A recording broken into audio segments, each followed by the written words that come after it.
Alle scholen en overheidsdiensten dicht. Dat werd vanochtend iets na 7 uur bekendgemaakt door de minister van Onderwijs. Alle scholen dicht vanwege de blackout.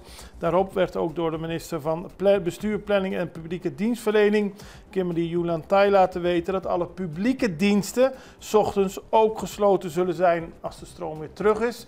Om 1 uur dan gaan alle overheidsdiensten weer open.